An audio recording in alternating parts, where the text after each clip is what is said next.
Shalom to the elect of Israel, to the hopeful elect of Israel, you Hebrew Israelites, you so-called Negroes, Latinos, Native Americans, West Indian, and Haitians, that give all praises, honor, and glory to Yahweh, Bahashim, Yahweh Shai, the Most High, the Heavenly Father. His Hebrew name is Yahweh, not Yahweh, not Jehovah, not God, not Elohim, not Most High, not Lord, not Yah, not Jah, not Ahaya, not Allah. It's Yahweh. His only begotten son name in Hebrew is Yahweh Shai. Not Yahshua, not Yeshua, not Jesus Christos, not Jesus Christ, not Serapis Christus, not Yeshaya, not Yehoshua. It's Yahweh Shai. So you got to give all praise, honor, and glory to Yahweh, Bahashim, Yahweh Shai, Bahashim, Rikah Kodash. Double honors to the apostles and elders of Great Millstone who rule well, who teach well, who are the apostles and elders over all of Israel, whether you can accept it or not. And a sincere salutation to all the arguing, pushing this truth and believing this truth throughout the four winds of the earth, the entire world, waking up the hopeful elect. And shalom to the Awakim who are listening and learning, the few sisters who are listening and learning. I'm Isaiah from GMS Orlando Camp, coming into another lesson in truth, fact, faith, and edification, another daily edification, Lord's willing, is to be edifying. And I titled this, His seed is full and his kingdom is falling. Lord willing, be edifying. Hey, shalom, Mark. You have about Shema Shah, Barak Thumb. Shalom, brother.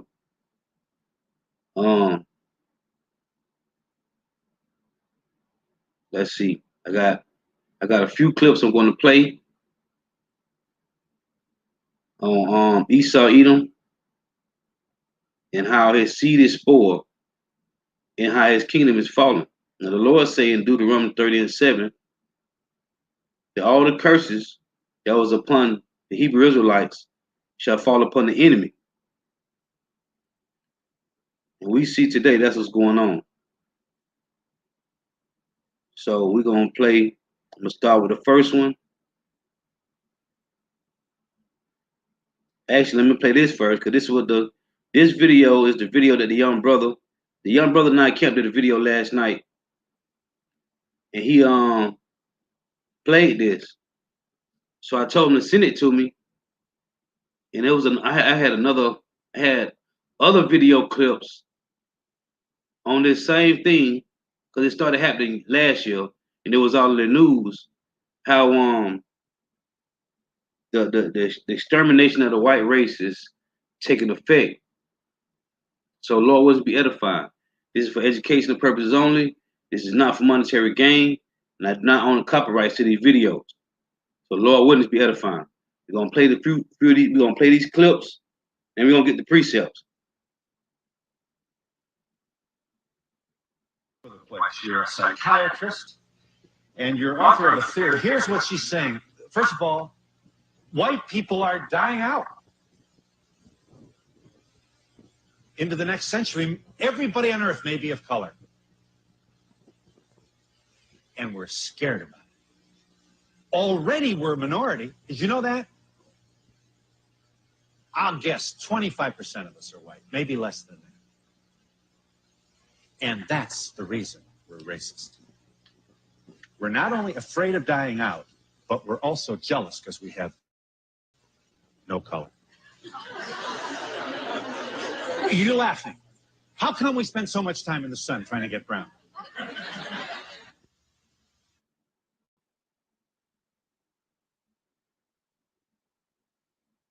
Can't make a baby of color. And that's the reason for racism and lynching. And how do you explain? Do you believe we're racist? No, we're not racist. Yes, we are racist. What is this, an accident that all the cities are becoming blacker and blacker while the outer reaches of major metropolitan whiter and whiter? That's an accident? Fuck. Now, see, the thing is with racists, right? The word race just means you for your race. That's what racist mean. Now, prejudice, that's a whole nother topic. But the word racist just mean you're for your race.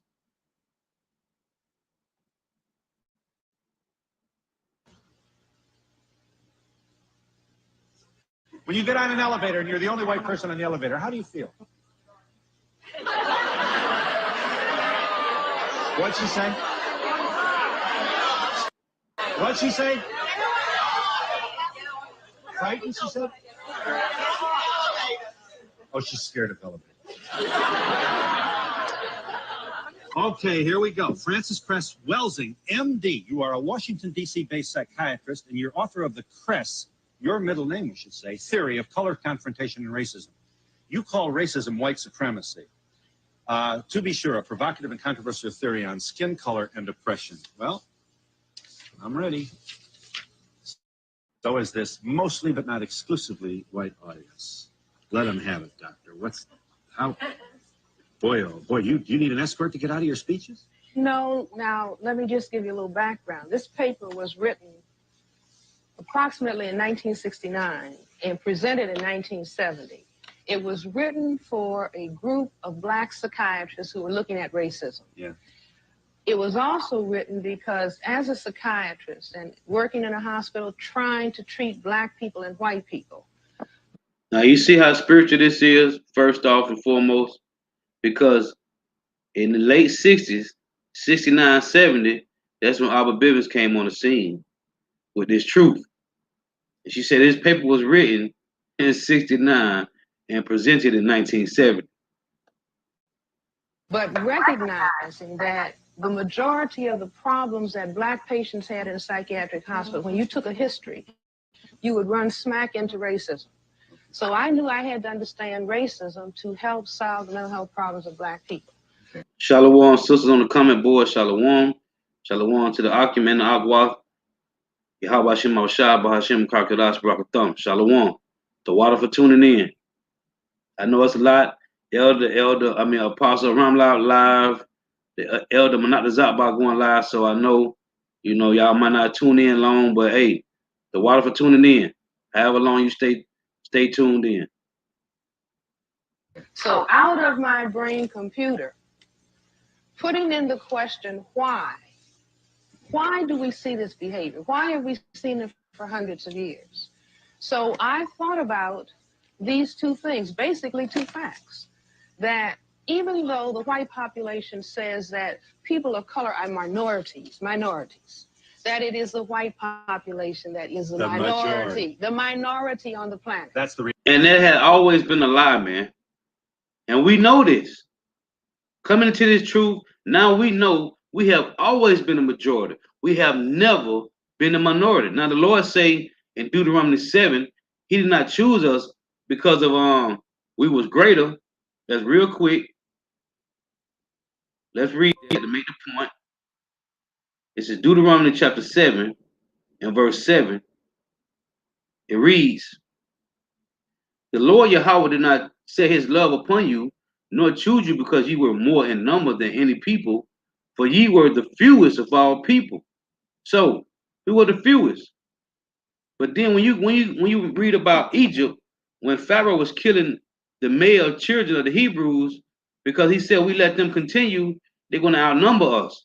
And the Lord told Abraham that, hey, I'm going to make you a father of many nations, but this nation is going to be like the stars of heaven, like the sand of the sea. So we can't be numbered nor measured. So we have never been a minority. We have always been a majority, man. They use the media because they control the media outlets to say that we the minority, but we have never been a minority. Never. reality. That's the reality. Yeah. That in spite of the fact that black people, non-white people have heard over and over again, you're genetically inferior because you are non-white. That in reality, white skin is a genetic recessive status, not as said by Frances Welsing. You see, meaning that if you and I were to have a baby, the baby would have color, and you make the contribution, and I don't. That white plus colored. Well, wait a minute. It's not Frances Welsing that is concerned about the disappearance of white. Ben Wattenberg just wrote a book, The Birth Dearth. There have been multiple articles in the newspaper talking about the decline of Western populations. Yeah, here's the Washington Post, just to name one. We are a depopulation bomb, the withering of the Western world. Here, incidentally, this was the percentage of the West's population in 1900, the turn of this century, about 30%. This is where we'll be less than 10% in the year 2075. Here's where we are about today, 15. So we're not having babies. So whites are not having babies. So an ad finna come up. So let me jump to this one. Let me come back to me. Because the ad finna pop up on that one. And I didn't know an ad was gonna come up. So let me get this one. Because I got like 7 more. They just clips from news medias when this really take flight, when this took flight, like in 2018, 2019. So let's play this one. I did a lesson on this a while back.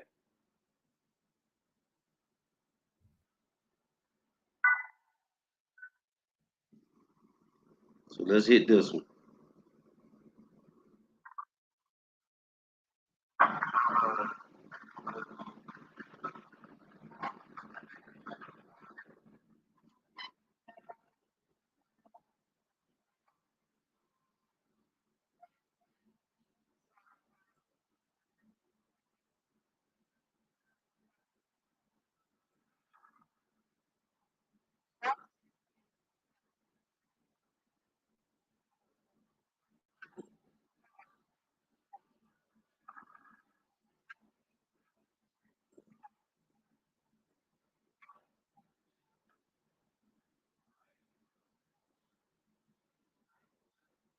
Dude, you're just a flunky in the machine, and it's time to get the hell out. The largely white state of Montana has the highest suicide rate in America, at double the national average. Get busy! I want to try and understand just why so many middle-aged white men are taking their own lives and what the impact of that is here. There was another gun there, and I thought, can I catch up? How fast does a soul travel? Can I please catch up and be with him?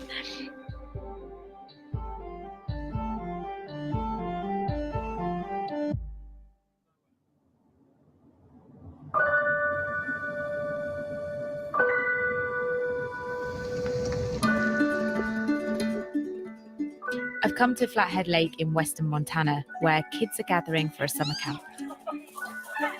But they're not here just for a holiday. This is a camp for grieving children. Nice to meet you, finally. Oh, how are you doing? Tina Barrett is the director of the Tamarack Grief Resource Center, which runs the 4-day event. Nice to meet you. Kids come to this camp honoring different types of losses. The most common type of loss is suicide at our camp. The most common? Yes. So what are the numbers there? How many people are coming to the camp We'll have this year? 50 campers here, Okay. and 18 are grieving a death of a family member by suicide. Yay! I'm so glad to see you guys. This is the 3rd time that Jenny Laboon has brought her daughters Abby and Lily to stay here, and there's a reason why. People who lose someone to suicide are 3 times more likely to attempt it themselves. So tell me what's going on here. What are you making? We call them I think it's flags of remembrance. And whose one is this? Lily's. Lily. Nice. Talk me through it. What have you got on here? Okay, so I love fishing. This is a fishing boat. And who's Rick? Now you see, there was one clip I wanted to show. Let me come back to me. See, this is big, man. So while Jake sitting around weeping, man, the Lord is bringing judgment, man. Every day. Zephaniah 3:5 reads, every morning doeth the Lord bring his judgment to light. Every morning, man. So Deuteronomy 30:7 is really is really playing out. This is another one. Let's play this.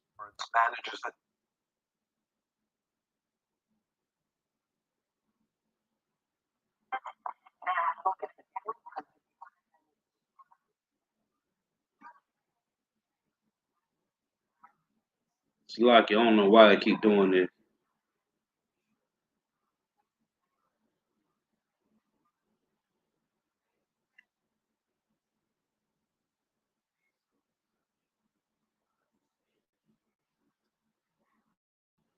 Some merchants' best efforts at cosmopolitan outreach, the downtown is struggling.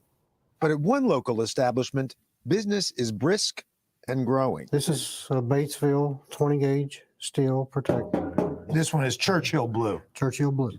We can get this in a misty rose for ladies. David Lawrence manages the Knox and Brothers Funeral Home, is also the county coroner.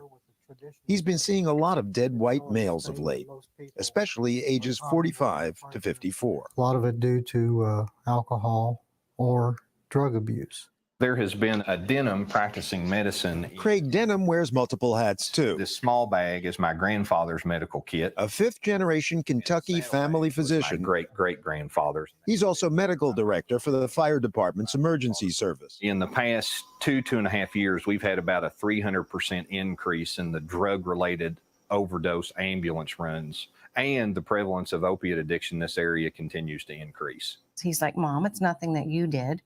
It's me. Becky Manning's son got hooked on drugs.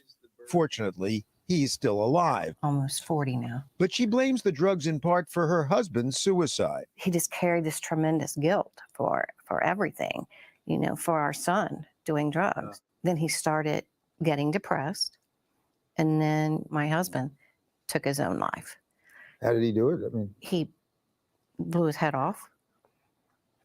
Yeah, I came home to that. Best friend Marcy Connor's husband also killed himself. He developed alcoholism very young in life. An addiction he shared with lifelong friends. One died with a heart attack, but drug use and alcohol use all the way through his life. Another one died of cancer, drank up to the very end. And my husband actually had a G-tube in, a feeding tube in, and poured alcohol down his feeding tube until he died. Alcohol poisoning. Mm-hmm. These cases fit a disturbing national pattern. Though U.S. life expectancy has been going up steadily over the last century, there's now been a sudden and dramatic reversal for just one demographic. White non-Hispanics in America in middle age are dying in large numbers. That was certainly a huge surprise to me. Economists Angus Deaton and Ann Case, who are married, published their finding just after Deaton won the 2015 Nobel Prize in Economics. Professor Angus Deaton. The paper showed that starting in 1999, the death rate of middle-aged white Americans has been going up instead of down. And we thought we must have made an error. I mean, the whole world is getting better. This middle-aged group is the one that's benefited most, at least since 1970, from advances in the treatment of heart disease, from people quitting smoking, all of those things. And then suddenly for this trend that's going down, reverse out, seemed like it had to be wrong, but it was not wrong. The big increase was in what Case calls deaths of despair, alcohol-related liver disease, suicide, drug overdose. People kill themselves slowly with alcohol or drugs, or quickly with a gun. For people aged 50 to 55, for example, those rates went from 40 per 100,000 to 80 per 100,000 since the turn of the century. And it's people with a high school degree or less who are killing themselves in these ways in large numbers. That's the group that's getting hammered. And now the CDC is paying more attention to that age group and demographic. Ellen Kumler, a public health doctor from Mason County, Kentucky, says the latest data from the Centers for Disease Control pick up where the Case Deaton study leaves off. When we look at the suicide rate, when we look at unintentional injuries, a lot possibly related to substance abuse, as well as liver disease, the rates of those issues have actually increased. Marcy Connor is a nurse specializing in substance abuse who has experienced deaths of despair time and again in her own family. I had a brother that committed suicide also. And two cousins, one of them a nurse. And he started telling me that his depression medication wasn't working as well, and pain medication wasn't working as well. And he lost his temper at work one night and got fired. Got fired. They found him hanging in his garage. And the other cousin? She overdosed.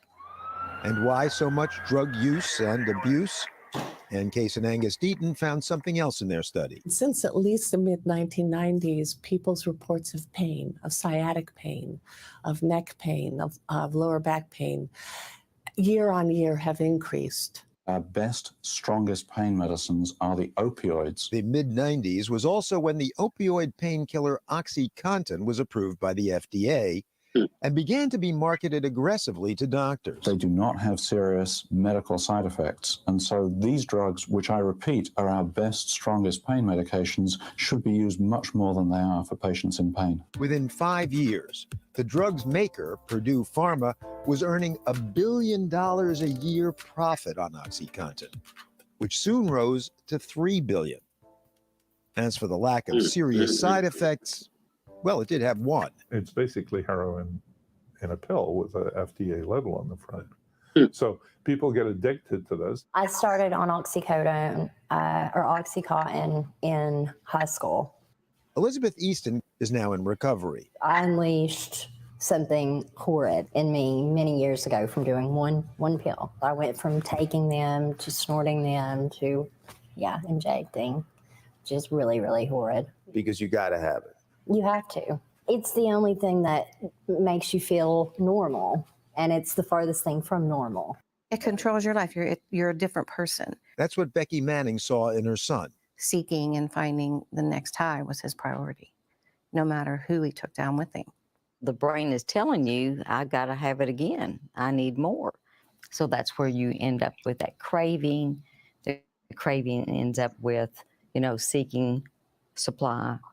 And though lawsuits and the government crackdown have helped curb the supply of OxyContin, cheap heroin is more than filling the void. If you can't get your pain pills that you were abusing, you're going to find a source somewhere. And so people are turning to street drug heroin, which is more dangerous in the sense that you're taking something made in somebody's garage versus something made in a factory. In many areas, it's cheaper to get high on heroin than it would be to get drunk. Economist Chris Room. This is a major health crisis. I mean, drug poisonings have become the biggest source of preventable premature deaths. So for example, there are more drug poisoning deaths than car crash deaths. And that's quite recent. And says Dr. Denham, I'm seeing just as many middle-aged women as I am middle-aged men. Bucking a century-long improvement in white longevity. People without jobs and people kind of just keeping themselves secluded from others. For the PBS NewsHour, economics correspondent Paul Salman reporting grimly from Maysville, Kentucky. Now you see, hey, and it's happening, man. The Lord is bringing judgment, man. That's what it is. So let's get these other ones. Then we're gonna get these precepts. Hey, cause all this happened. This started happening in it's been happening for a while, but they wasn't reporting it. They wasn't reporting it. So 2018, 2019, it started hitting heavy in 2018. So let's play this. A study out today by Princeton economists says that white, middle-aged, working-class Americans are suffering in a changing economy. They're living shorter lives with a sharp increase in so-called deaths of despair from suicide, drinking, and drugs. Here's Mark Strassman. Tony Roach and Drew Arnold work as mechanics in Townville, South Carolina. Neither finished high school, and neither has health insurance. If I get sick, I go to the doctor, I pay him cash. Roach, now 48, smokes a pack a day. We're all getting older. True. Things go wrong. Yes. If something goes wrong, you're going to wish you hadn't. Very good. Yes, probably so. Arnold is 25 with a significant health worry. I was diagnosed with a tumor in my head when I was 18. Benign? Yes, sir, it's benign. But still there? It's still there. It's being treated with medication. So you pay for medication out of pocket? Yes, sir. How expensive? It's about $300 a month. In this new Brookings Institute study, the surprise involved middle-aged whites with limited education. On average, they are dying younger than other middle-aged Americans, a trend driven by their dwindling economic opportunities. John Gaylor helps direct the National Dropout Prevention Center at Clemson University. Education brings opportunity. opportunity in the area of employment later, opportunity in the skills to overcome obstacles. Roach and Arnold, both Trump supporters, are keeping an eye on health care reform. It ain't gonna get no better. No matter who's there. I mean, everybody makes promises that they don't keep. and guys like you are have to learn how to do without. Yeah. And there's a lot of people like me. Less educated white people overwhelmingly supported President Trump. Scott, the study's researchers said that proposed reforms to Obamacare, with premiums possibly rising for older folks, quote, seem almost perfectly designed to hurt the very people who voted for him. Mark. Hey, it's the Lord, man. Everything is of Yahweh, Bahashim Yahweh Shah. So let's get this next one. Because most of them, they just little short clips. Get on.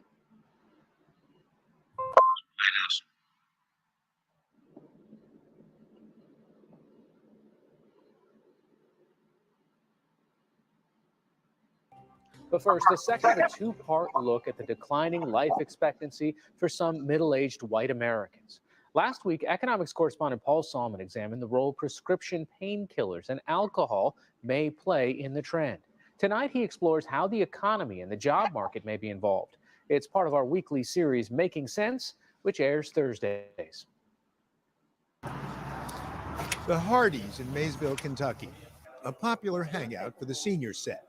Martin Sauer used to work for the sheriff's department, where he says he saw his share of Saturday night drunks, but nothing like the current opioid drug epidemic. People get hooked on it and can't get off of it or don't want to, and causing a lot of the younger generation to lose their lives. And by younger generation, Sauer means his middle-aged neighbors, who, as we reported last week, are experiencing a stunning rise in premature deaths due to alcoholism, suicide, and drug abuse.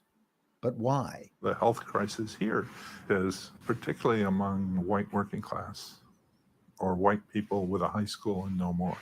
For those people, the economy has been very hard for a very long time. Predictably, Angus Deaton and Ann Case, economists who have documented the dramatic decrease in life expectancy, say an obvious place to look for a cause is the economy. It used to be with a high school degree, you could get a job that actually could provide for your family.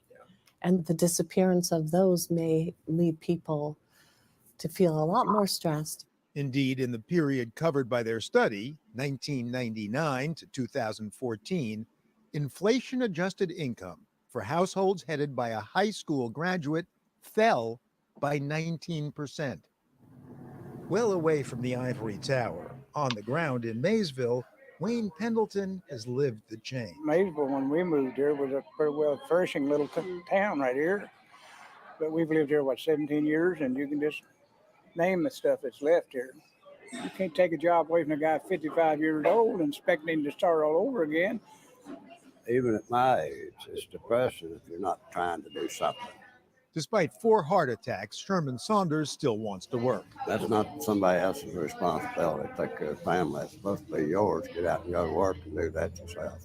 Most of the men aren't working. Marcy Connor, a nurse specializing in substance abuse, has a close-up view of the downward spiral. All of a sudden, you lose your job. So here is a male with no identity. He's not working. He's supposed to be a provider for his family. He can't even do that. So that low self-worth, along with that hopelessness feeling, we start seeing tremendous depression. So how do you relieve depression? You can relieve it with drug use, alcohol use, or suicide. Connor's own husband died of alcohol poisoning. Poured alcohol down his feeding tube until he died. The husband of best friend Becky Manning also killed himself. He blew his head off. Joseph Manning had been a truck driver for 30 years. And then he retired at 55, which then gave him nothing to do. Then he started getting depressed. And then we would go to different doctors, and then they would just try different drugs. And those never worked because they caused side effects, which made him feel worse about himself. Weight gain. Yes, he gained weight. libido. Absolutely. You know, or I'm worthless. You know, I can't be here for my wife, you know. So when you hear about the end of work, the jobs like truck driver jobs, which will Right. be replaced by Absolutely. self-driving cars, you think, What are these men going to do? Yeah. In this next generation, I think you're going to see the death rate continue to Mhm. climb. Nice deep breath. Local Dr. Craig Denham buys Good. into the economic hypothesis. Economics is a major component. Job availability is Yeah, a they major kingdom is component. falling, man. So, case closed. Economics explains the epidemic of suicide and overdose deaths ravaging America's white working class. Not so fast, say Case and Deaton. Because Europeans have suffered too in this, you know, the jobs leaving the country, but we don't see them killing themselves. Yeah, you know, Spain suffered. The unemployment rate went from 5% to like 25%, and health improved. And what about working class Black Americans? African Americans' rates of deaths from suicide, drug overdose, and alcohol have been flat. They have not risen. It's not as if stress is something new to the Black American population. We've been dealing with stress for quite a long time. Economist Derek Hamilton. The impact of stress is not new, so that's why you're probably not seeing an uptick in the way it is for whites. We're used to struggle. Right. Unfortunately. And also, there's this argument on the other side that, you know, whites have been ahead for so long that when they see their world coming apart, even though they're still doing much better than blacks, then they see equalization as oppression. The group that they studied is one Proud that they has, hard have to see them, almost man. every concrete measure been falling behind in recent decades. Economist Bob Frank has devoted much of his career to the study of inequality. Life is graded on the curve. It's not how well you do in absolute terms, it's how well you do relative to your competitors. Or relative to your own past. And if you're in a chronic loser position, I think that's a position that just wears people down eventually. Psychologically and physiologically. And you see how they said that in Europe and Spain, you know, so-called white people ain't really doing that when if they lose work or whatever. Hey, it's these Babylonians, man. Okay, now they doing it as a nation, but it's really affecting here in Babylon the Great, man. It's going to affect all of them because it tell you his seed is spoiled. But it's really happening here in Babylon the Great, man. This place, North America, Babylon the Great, is deteriorating, man. Logically, as low status is linked to decreased serotonin in the brain, which can cause dysphoria, a state of intense unease and distress. If you're exposed to having low status in a chronic way and experiencing protracted feelings of dysphoria, it's not surprising that many people would turn to drink and drugs as a way to alleviate such feelings. In fact, according to a recent study by economist Alan Kruger, middle-aged men who've dropped out of the labor force report notably low levels of emotional well-being, and more than half take pain medication every day. So if you suffer enough Every day. and your kids are not doing very well and, you know, the world's going to hell in a handbasket, then suicide either directly or through painkillers or alcohol might seem like a not completely crazy thing to do. There is, we should acknowledge, another take on the rise in so-called deaths of despair. I don't buy into the everything fell apart, so now I can't do nothing.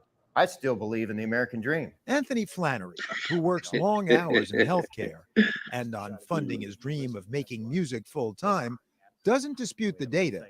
He just doesn't think they provide an excuse or even much of an explanation. So people that lay around and give up, I don't relate to it. It's like, okay, I can understand getting knocked down. And now I don't know what to do. I'm overwhelmed. I get that. I've been there countless times. But you have to get focused, pick yourself up, find a direction, and make it happen in your life and for your family. But if the problem is a decline in moral fiber, what would explain that? Too easy access to remedies that seem to cure all problems until they become the problem themselves? Or longer term, the deteriorating economics of white working age America relative to any and all expectations. Now, what old boy just said, let's jump this back for a second. Let's jump this back. Hey, because they ain't had to deal with it. They starting to deal with it now. Something new to the Black American population. We've been dealing with stress for quite a long time. Economist Derek Hamilton. The impact of stress is not new, so that's why you're probably not seeing an uptick in the way it is for whites. We're used to struggle. Hey, just like that, man.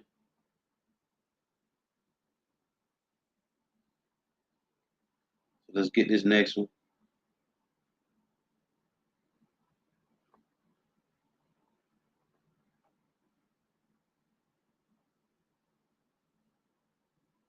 Yeah, they kingdom falling, man.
That was a little short one. Come back to me, just showing the numbers. Just showing the numbers. Let's get this next one. Hey, because the Lord, Yahweh Shema Shah, have them declining, man. Seriously declining. Let's get this one.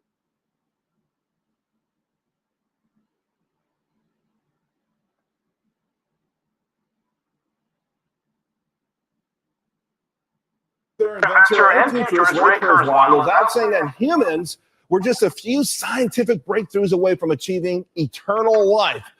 But unfortunately, right now, it's just not the case for everybody. Unlike other countries that It's only one way to get eternal life, and that's through Yahweh Bahashim Yahweh Shah.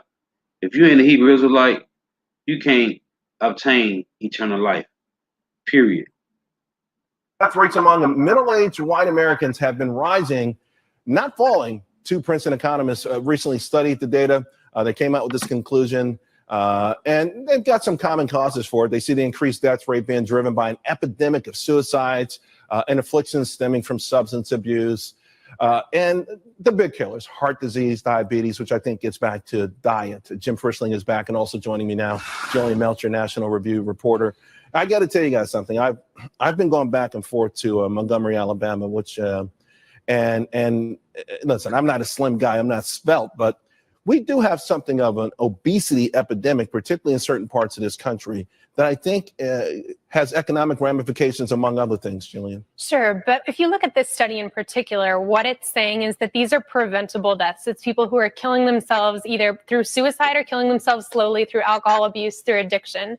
So I think the good news is it's preventable. The bad news is it's not being prevented within this particular subset. But I think we're killing ourselves through diet also, though. I mean, the self-onset diabetes is a massive, massive problem. But even with kids, I think those numbers are going to go even further down. You know, we're going to retard all the amazing. I mean, our death rate was like 40 years old at the turn of the century in 1900. We could be at 100 years old really easy, I think, if we tweaked a few things. Well, mortality rates have extended dramatically over the last few decades. But the point you're raising, I believe, I don't think it's a lifestyle issue. It is in some ways a lifestyle issue. My bigger concern is just the genetically modified foods. And that's a hot topic across this country. But I don't believe. You think GMOs are the reason? No, again, lifestyle, I'm putting is number two. Okay, but I don't think the average. Can we do some full disclosure? No. You're a guy who has a steak and a beer every night. And the scotch. Okay. You said full disclosure. I was being honest. So for you, it's more GMO than the steak and the scotch. It's it's the lifestyle and it's the GMOs. I'm saying the average American male that weighs about 30 pounds more today than they did 20 years ago, I don't believe they stopped going. More people go to the gym. More people actually, hitting juice press and getting some beverages, eating some fruit. Fact is, I think a lot of the wheats we're eating, I believe, have been changed. Middle-aged white men in the U.S. dying at a startling rate. Facts. And have been modified, and our bodies aren't digesting it. That's my number. There's not a lot of scientific basis for that. Oh, I didn't say it's again scientific and again, basis. there are studies that come back and say that GMOs are not dangerous, and in fact, they're probably saving lives by making more food available and Hey, you see, this how bugged out these devils is. GMOs is helping. No, it ain't.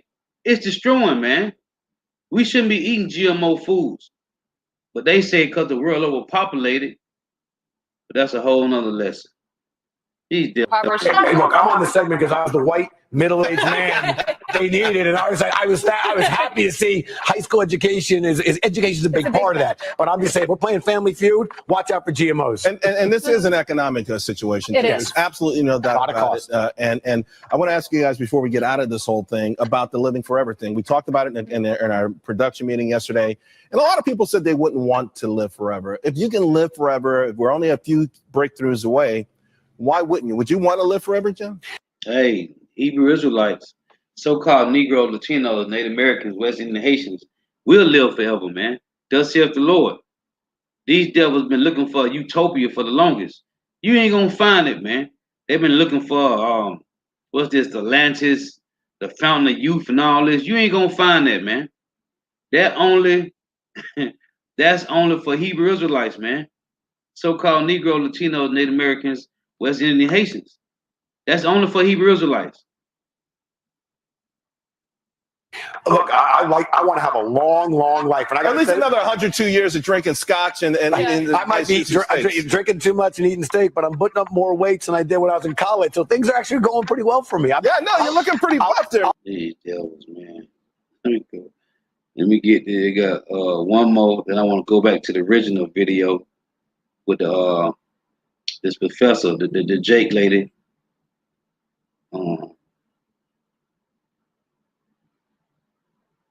Make sure this ain't the same one. Hey, cause it's happening, man. It's going down. Okay, let's get this one. Our paper that came out in 2015 looked at the fact that after a century of progress on mortality, toward the end of the 20th century, mortality rates for white non-Hispanics in the US started to move in the wrong direction. And this put us at odds with other rich countries. It put us at odds with the other English-speaking countries where in middle age, mortality continues to fall at about 2% a year. And in America, that stopped happening. We tried to dig deeper to find out what the heck is going on here. And what we're finding is that for every successive birth cohort, so people born, say, in 1960 relative to 1950 or 1980 relative to 1970, what we call deaths of despair, deaths from suicide, from drug overdose, from alcohol-related liver diseases, are on the upswing, and each successive birth cohort looks like they're at higher risk. There really is a decline of the American working class, which reached its heyday with the blue-collar aristocrats of the early 1970s with good union jobs and a job you could get where you got on the promotion line and you got a promotion every year, and you built a middle-class life for yourself and your family. And that gave a whole mode of existence, which was very important to people. And achieving that mode of existence has become harder and harder. The popular press has been saying that this is a rural problem or this is a problem in Appalachia. And indeed, that is true. But by geography, this is happening throughout the U.S. Mortality rates overall are rising in almost every state. New Jersey, New York, California being the only exceptions. So this is a problem in cities. It's a problem in suburbs. It's a problem in rural areas. And the people who are really getting hammered are people with less education. It's almost as if now there are two Americas, one for people who went to college and one for people who didn't. And it's the people who didn't go to college who are actually facing these larger mortality rates. The opioid crisis in America, it certainly is an accelerant to what's been going on. There are enough prescriptions written for heavy-duty painkillers now in America to feed every adult in America around the clock for a month. This paper for Brookings has already filled my email box this morning with letters from people who want to tell us their stories about people they've lost to suicide, people they've lost to drugs, or their own fears about growing old and not having enough resources. We've got a very vulnerable. Hey, we've been having those fears for years. This is Deuteronomy 28 and 60. Deuteronomy 28 and 60. I'm going to start at 65. It reads, "And among these nations shalt thou find no ease, neither shall the sole of thy foot have rest, but the Lord Yahweh shall give thee there a trembling heart and failing of eyes and sorrow of mind." Salakia. Verse 66, "And thy life shall hang in doubt before thee, and thou shalt fear day and night, and shall have no assurance of thy life. In the morning thou shalt say, Would God it were evening. And at evening thou shalt say, Would God it were morning. For the fear of the Lord, for the fear of thine heart, wherewith thou shalt fear, and for thy sight of thine eyes, which thou shalt see." So now, this fear, no assurance of life, all these things is happening, man. It's happening. The Lord said, let's read this real quick. Deuteronomy 30 and 7. "And the Lord Yahweh, thy power, will put all these curses upon thy enemies," that's enemies with an S, "and on them that hate thee, which persecuted thee." Psalm 83 give you all the whole list of the enemies that hate you, man. The enemies that he's going to put these curses upon. So now the tables are turned, man. Let's finish this, because I'm ready to get these precepts. Vulnerable group here that's been very badly hurt in lots of ways. And these people in middle age, say from 50 to 54, 45 to 54. And when we're talking about health and health insurance, it's very important to make sure these people are protected. And I think when people are thinking about health reform, which there's a lot of discussion about health reform these days, they should certainly look at our paper and realize what is happening to these people already, and take that into account when they design new systems. So I think that's very important. Okay, so let's get rid of that. Now I want to finish playing this last clip. It got an infomercial in it. So just bear with me with this. I ain't gonna play the whole video because it's like 23 minutes. It's just a little bit more of this I want to play.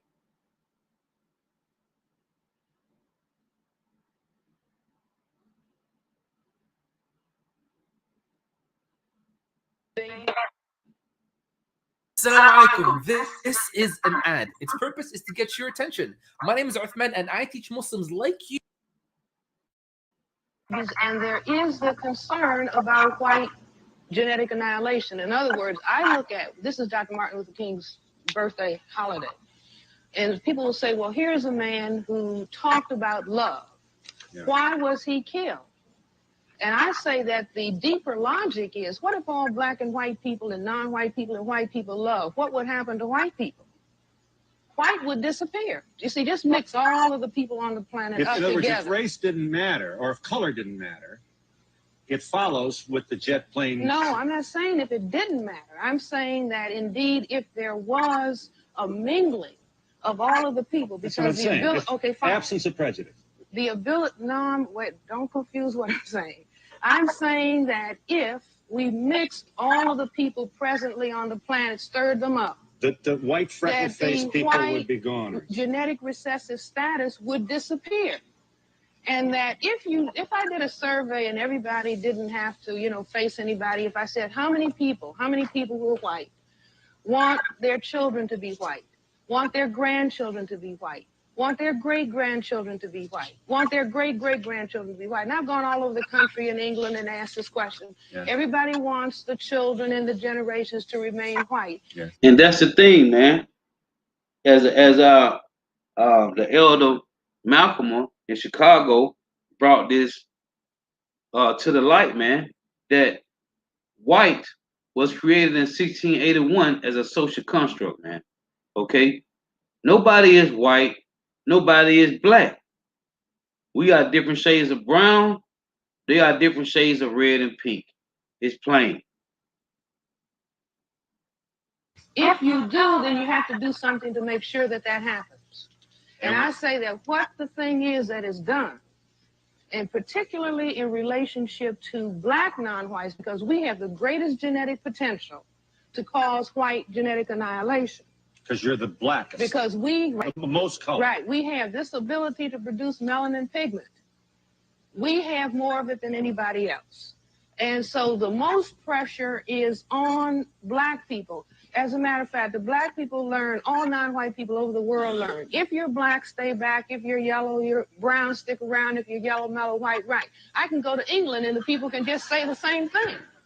Doesn't matter whether if you go to the Philippines, because there has been a confrontation of brown with white. Everybody knows the more pigment you have, the more pressure that is on you. Yeah. But they didn't understand why. I said the why is for the purpose of white genetic survival. All right. And you're saying that blacks have no similar hidden subconscious anxiety Not about their disappearance. blackness being undermined by the presence of white. We don't have We that don't. fear. And I think that this is something that is not understood. You see, in other words, if I don't worry about, as a matter of fact, under white supremacy, the non-white people try to get lighter. You see, because the less pigment By you have, co-opting the values of less the- threat you are to Right. white, and so the greater opportunity that you have. Yeah. The mass inability of whites to live and attend school in the presence of non-whites, manifested by the patterns of black and white housing and education throughout this country, and indeed throughout the world, is seen, according to your thesis, in terms of the color confrontation thesis, as the apparent total psychological discomfort experienced by whites in situations in which they must daily face their color inadequacy when they confront their neighbors of color. You go on See, to I predicted. Look, I wrote that in 1970. I said you cannot have integrated housing. You cannot have integrated schools. You still believe that? I mean, the evidence. I always look at the evidence. If Mr. Black and Mr. White live next door to each other, they have the same job, the same income, the same car, the same furniture. Yeah. They both walk out of the house in the morning. Good morning, Mr. Black. Good morning, Mr. White. Yeah. But Mr. White is still looking, but you've got something that I don't have. You're saying he's saying that He's subconsciously. saying, right. Hey, and that's all we need to see, man, because another infomercial. We don't got to get no more. Look at these precepts. This is Job 21 and verse 7. Hey, and it's spirit, Apostle Ramlock doing the video, End of an Empire, man, because it is. It's the end of their rulership, man. This is Job 21 and 7. Wherefore do the wicked live, become old, are mighty in power. Why? Because the earth was given to the hand of the wicked. Verse 8. Their seed is established in their sight with them, and their offsprings before their eyes. Their houses are safe from fear, neither is the rod of God upon them. This is verse 13. They spend their days in wealth. Now, why is the rod of God not upon them? Because they are not in trouble as other men. But that was years ago. Now, at the lesson I did a couple weeks ago, they are in trouble as other men. They spend their days in wealth, and in a moment go down to the grave. Therefore they say unto God, depart from us, for we desire not the knowledge of thy ways. Why? Because they are carnal men. They are a carnal nation. The Lord didn't give them this wisdom not to understand. He gave it to you. What is the Almighty that we should serve him? And what profit should we have if we pray unto him? It's verse 18. Let's read 17. Job 21:17. How often is the candle of the wicked put out? And how often cometh their destruction upon them? God distributes sorrows in his anger. They are as stubble before the wind, and as chaff that the storm carrieth away. When you read Obadiah 1:18, right? It say God layeth up his iniquity for his children. He rewardeth him, and he shall know it. His eyes shall see his destruction, and he shall drink of the wrath of the Almighty. For what pleasure have he in his house after him, when the number of his months is cut off in the midst?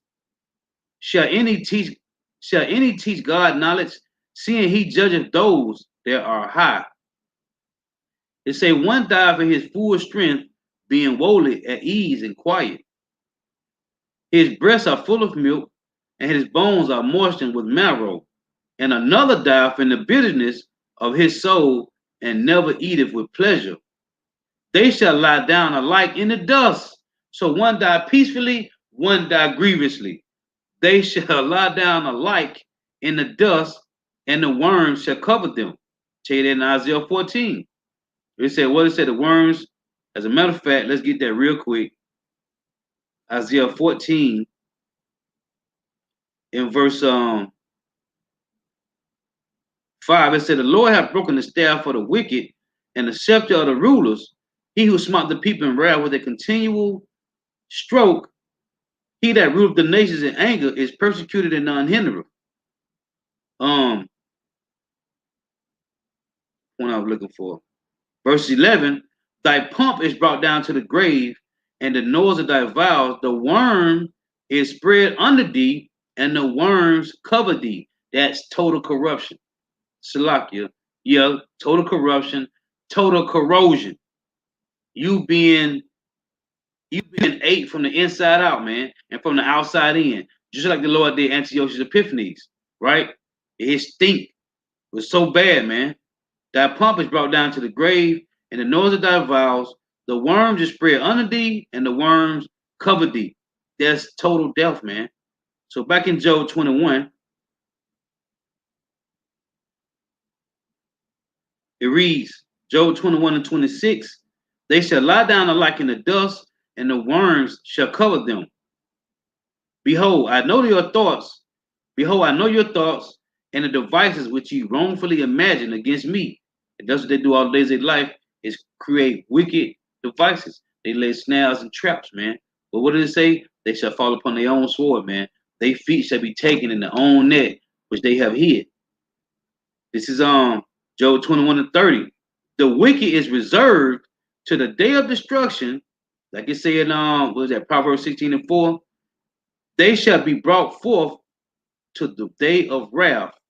Who shall declare his way to his face, and who shall repay him what he have done? Who?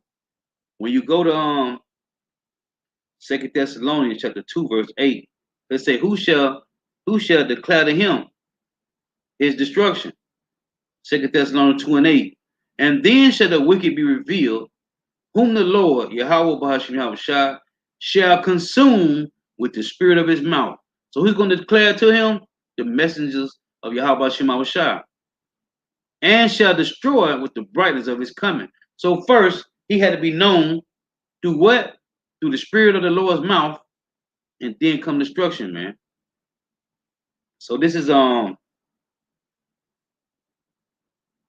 let's get Isaiah 14:21. It reads, prepare slaughter for his children, for the iniquity of their fathers, that they do not rise, nor possess the land, nor fill the face of the world with cities. For I will rise up against them, saith the Lord, I will rise up against them, saith the Lord of hosts, and cut off from Babylon the name and remnant and son and nephew, saith the Lord Yahweh by Shema Shah. So he's gonna cut them off, man. This is Malachi chapter 1. Let's get this. Malachi 1 and verse 3. And I hated Esau and laid his mountains and his heritage waste for the dragons of the wilderness. Whereas Edom said, we are impoverished, we will return and build the desolate places, which they did. Thus said the Lord Yahweh of hosts, they shall build, but I will throw down. They shall call them the border of wickedness, the people against whom the Lord Yahweh, Bahashim Yahweh Shah, have indignation forever. So they said they were going to build. Well, Isaiah 14 said that they do not fill the face of the world with cities, man. This is Job 18 and verse 5. It reads, yeah, the light of the wicked shall be put out, and the spark of his fire shall not shine. The light shall be dark in his tabernacle, and his candle shall be put out with him. The steps of his strength shall be straightening, and his own counsel shall cast him down. What's the counsel of the wicked? The beast system, man. EU and NATO, right? The beast system, his own counsel. Like he tell you in Daniel 2 and 43, they shall mingle with the seeds of men, but they will not cleave one to another. Their counsel is together, man. They take counsel together. The scripture tell you that. All over the scriptures, man. They take counsel together, right? As a matter of fact, let's get this. This is Proverbs chapter 18. Let's read this. Proverbs 18 and let's see. Proverbs 18 and you know what? I might be in the wrong chapter. Let's see. Proverbs 20 and 18. Salaki. Right. It's Proverbs chapter 20 and 18. No, I did want the one in 18. Let's see. Let me find it real quick.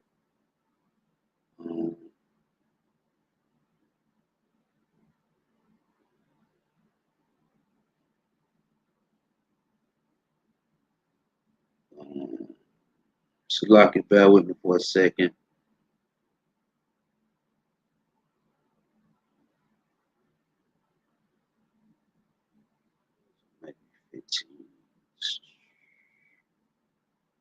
Okay, so this is Proverbs 15 and 22. It reads, without counsel, proposals are disappointed, but in the multitude of counselors, they are established. It said, without counsel, proposals are disappointed. So the only way they get together and do things is with counsel. Without counsel, proposals are disappointed, but in the multitude of counselors, they are established. So they sit around these octagon tables, these rectagon tables, right? And they make counsel. This is the precept to that. Proverbs 20 and 18. It reads, every purpose is established by counsel, and with good advice make war. This is what they do, man. Because this is the same customs everybody do when it's time to make war. Whatever you're doing, when you try, hey, what it's saying, Luke, will you go to war with somebody and not count the cost that you have enough men? Or will you build a house and have not counted the whole cost? So every purpose is established by counsel, and with good advice make war. This is what they do, right? So back in Job 18, in verse 7,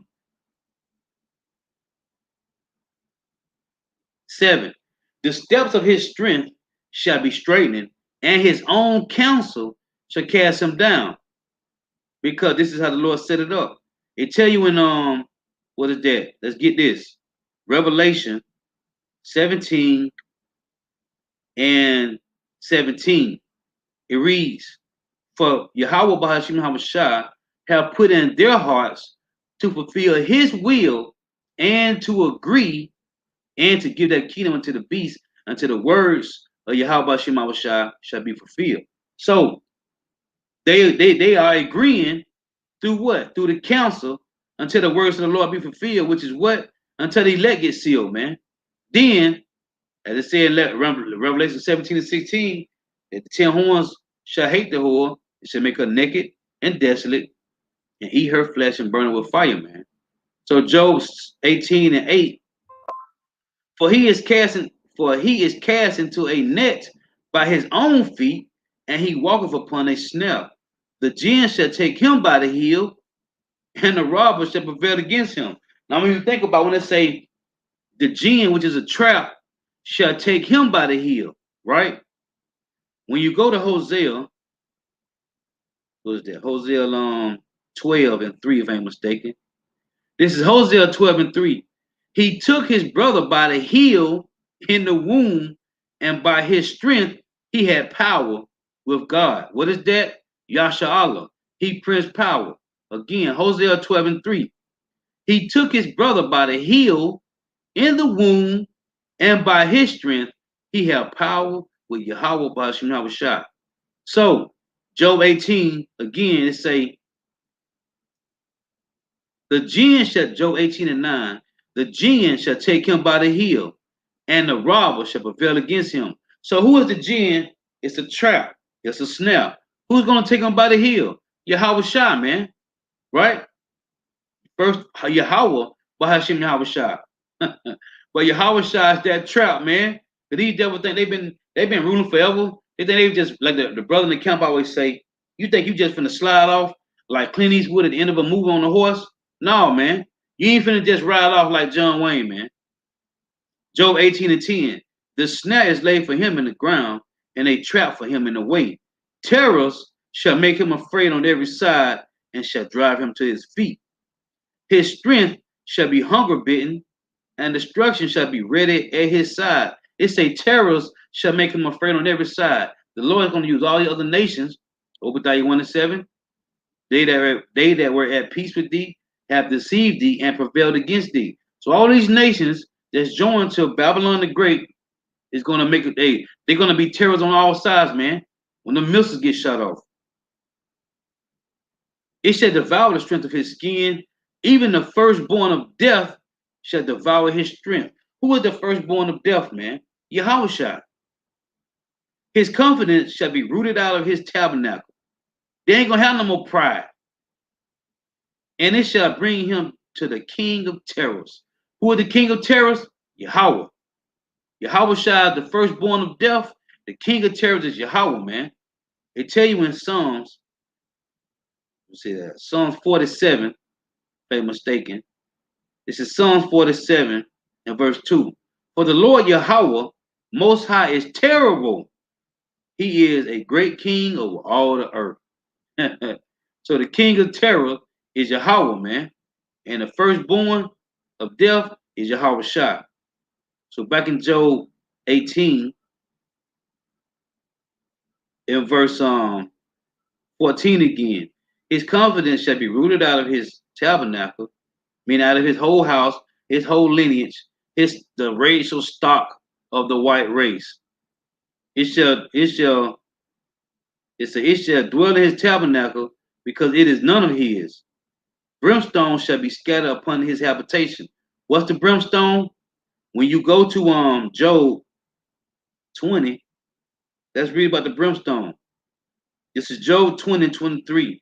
When he is about to fill his belly, Yahweh Ba'ashim Shah shall cast the fear of his wrath upon him, and shall rain it upon him while he is eating. Rain what?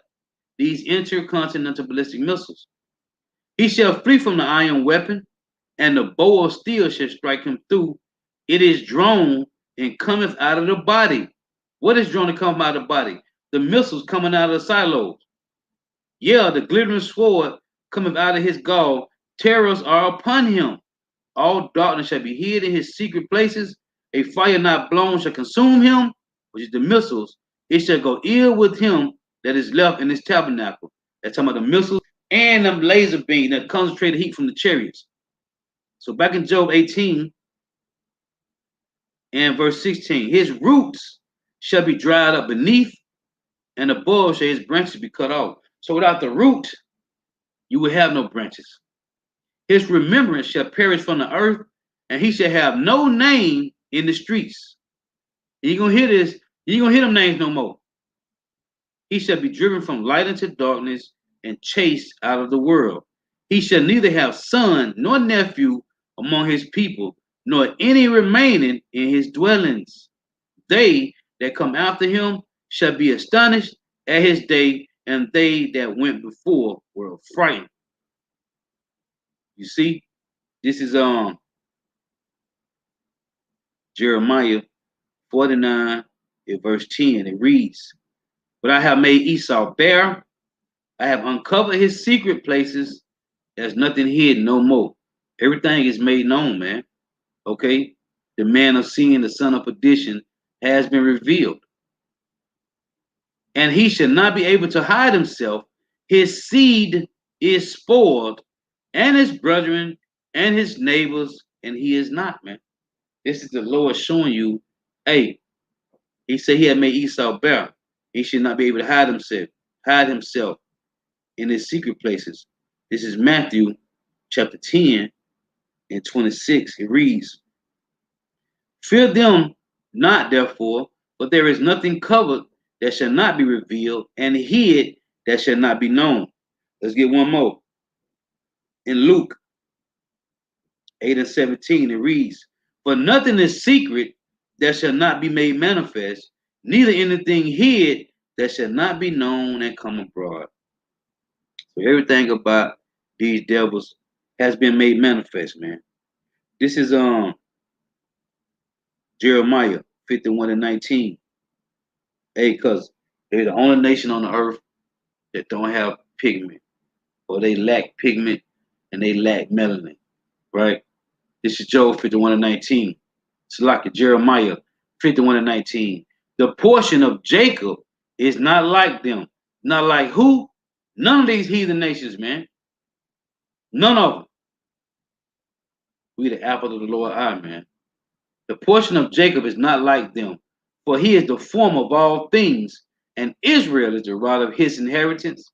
The Lord Yahweh of hosts is his name, man.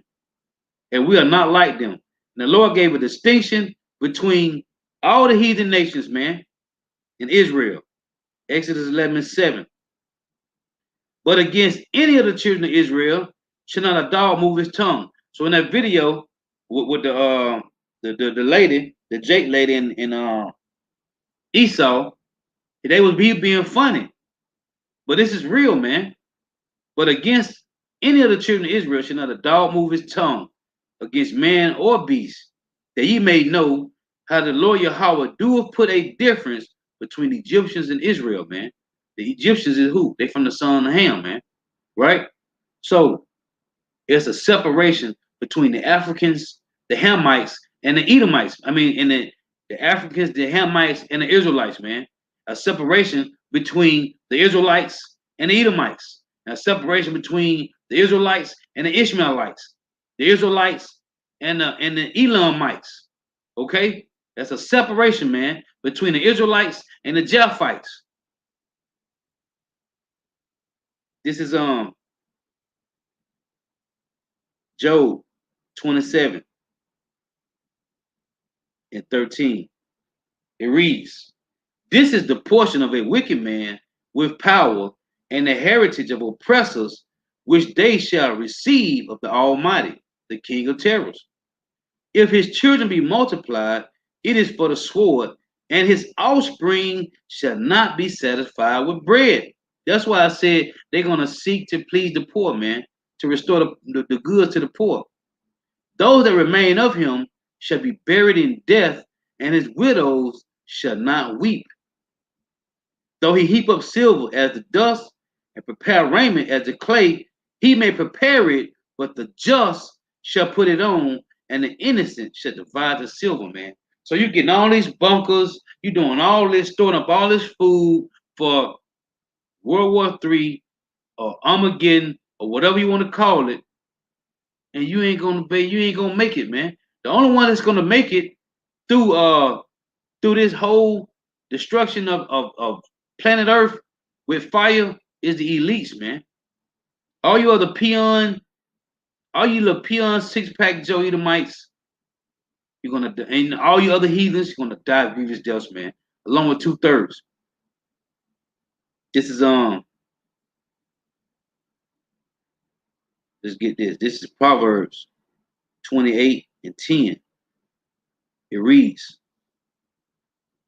"Whoso causes the righteous to go astray in an evil way, he shall fall himself into his own pit, but the upright shall have good things in possession." And who calls so-called Negro, Latino, Native Americans, West Indian Haitians to go astray? The wicked, right? First and foremost, Yahweh Shema Shah, because that was the punishment, right? We had to bear our iniquity because we sinned against the Lord, like Michael said in Michael 7:9, where he gave them the spirit to do so. It say, verse 11, "The rich man is wise in his own conceit, but the poor that have understanding searcheth him out," man. And we done searched out these devils through the spirit and power of Yahweh Shema Shah, man. They have been searched out and sought for. Oh, let's get that. Obadiah chapter 1. And that's the spirit, man. Precept upon precept. Obadiah 1:6. "How are the things of Esau searched out? How are his hidden things sought up? Because the Lord put the spirit on his men to do so." 2 Thessalonians 2:8, man. Right? By the spirit of the Lord's mouth, man. That's how the things of Esau searched out and sought up, man. Through what? The wise counsel of Yahweh Bashima Shah, man. That's that wise counsel. Let's read this again. Proverbs 28:11. "The rich man is wise in his own conceit, but the poor that have understanding searched him out," man. Through Yahweh Bashima Shah. And that's beautiful. This is Psalms 57 and verse 6. It reads, "They have prepared a net for my steps. My soul is bowed down.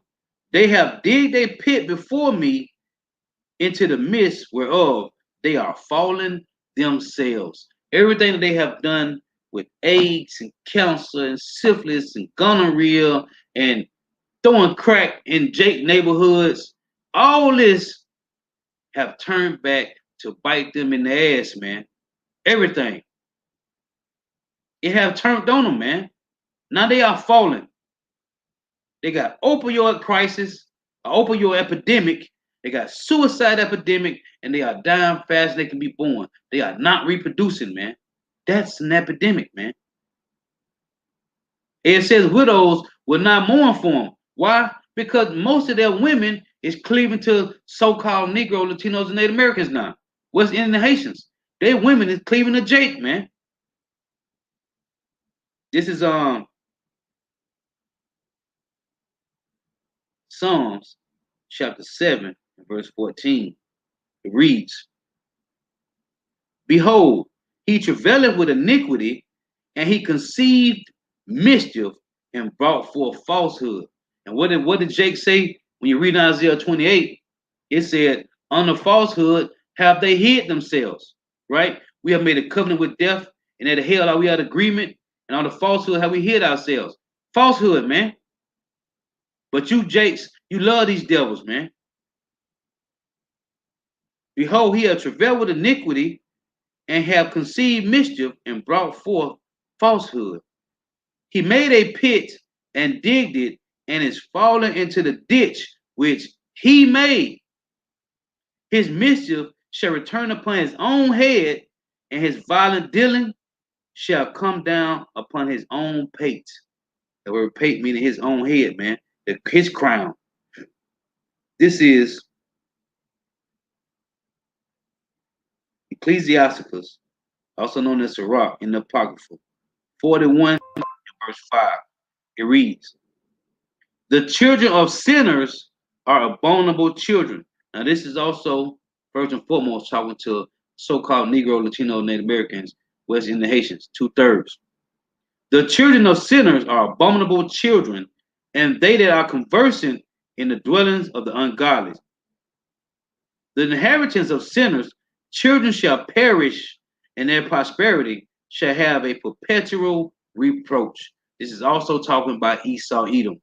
And it's first and foremost 2/3 of Israel, man. But it's talking about Esau, Edom as well. Verse 7, the children will complain of an ungodly father because they shall be reproached for his sake. What did the Lord say in Isaiah 14:21? Prepare slaughter for his children for the iniquity of their fathers. That happened to us also, man. We fell under this as well. This is verse 8. Woe be unto you, ungodly men, which have forsaken the law of the Most High power. But if ye increase, it shall be to your destruction. And if you be born, ye shall be born to a curse. And if you die, a curse shall be your portion. Then it says in Job 27:13, this is the portion of a wicked man with the Almighty. If your children shall be increased, it shall be increased for the sword, man. Right? In Job 27:13. This is for 2/3 of Israel and the heathens, man. All 17 heathen nations, man.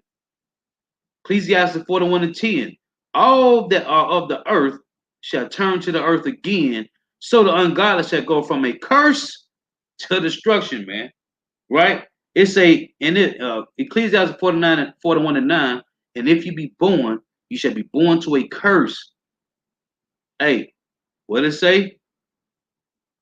This is Proverbs 3:33. It reads, the curse of the Lord Yahweh is in the house of the wicked, but he blesses the habitation of the just. The brother put up on the comment board. I always precept this when I read Proverbs 3:33. Isaiah 34 and verse 5 reads, for my sword shall be bathed in heaven. Behold, it shall come down upon Idumea and upon the people of my curse to judgment. So it's a specific people on the earth that's cursed, man. They cursed. So you got 2/3 of Israel. Hey, we all under the curse right now. Because it tells you in Revelation 22, it reads, Revelation 22:1, he showed me a pure river of water of life, clear as crystal, proceeded out of the throne of power and of the Lamb. In the midst of the street of it, and on every side of the river, was there a tree of life, which bare 12 manner of fruits. And then say, hey, 17 nations of fruits, it said 12 for the 12 tribes of Israel. It said, and yielded her fruit every month, and the leaves of the tree were for the healing of the nations. And there shall be no more curse, but the throne of power and of the Lamb shall be in it, and his servant shall serve him. So we are under the curses until Yahweh shall come back.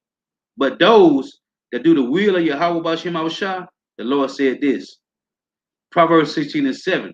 When a man ways please the Lord Yahweh B'Shem Yahushua, he maketh even his enemies to be at peace with him. My point I'm making is the curse is on 2/3 of Israel, it's on all of us. But when you do what's required of Yahweh B'Shem Yahushua, that's that grace. So you move, the Lord got your spirit moving different from the one under the curse. So you got these ones that's under the curse, the ones that are cursed.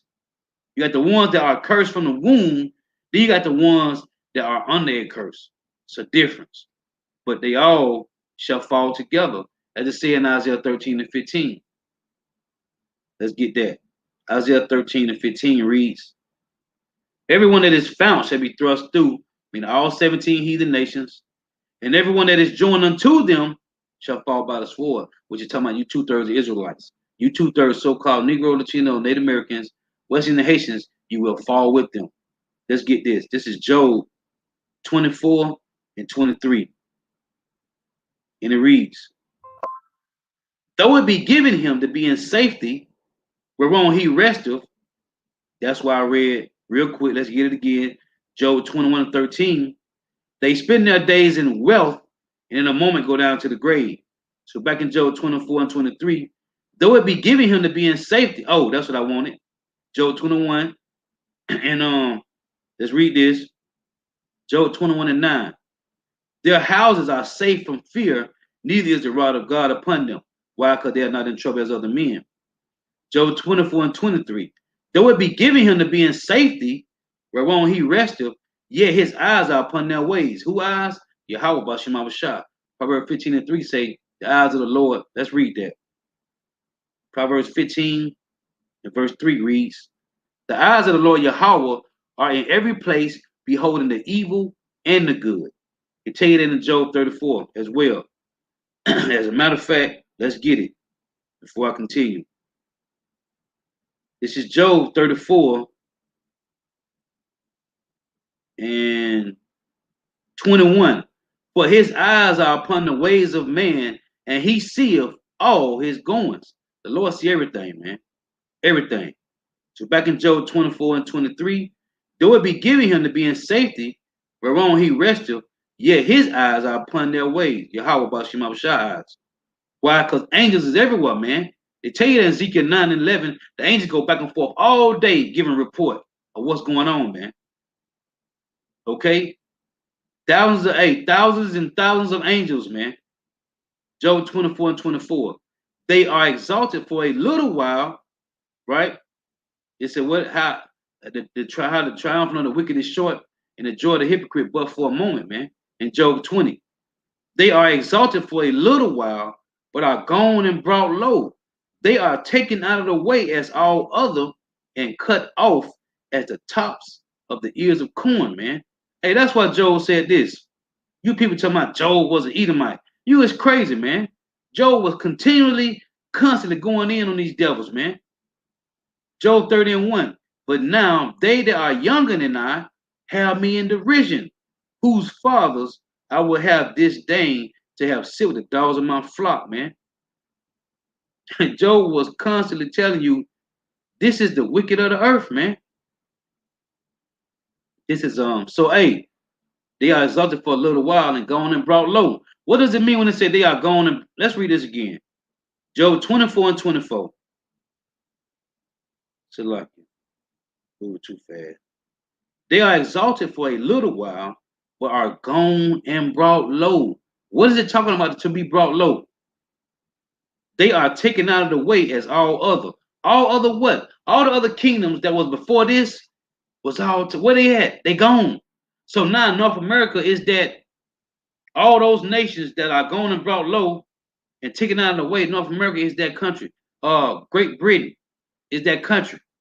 These are the people now who's maintaining all those other kingdoms, man, all in one. It said they are gone and brought low. Let's read this. This is Genesis 3 and 14. And the Lord Yahweh said unto the serpent, because thou hast done this, thou art cursed above all cattle. There go the word curse again.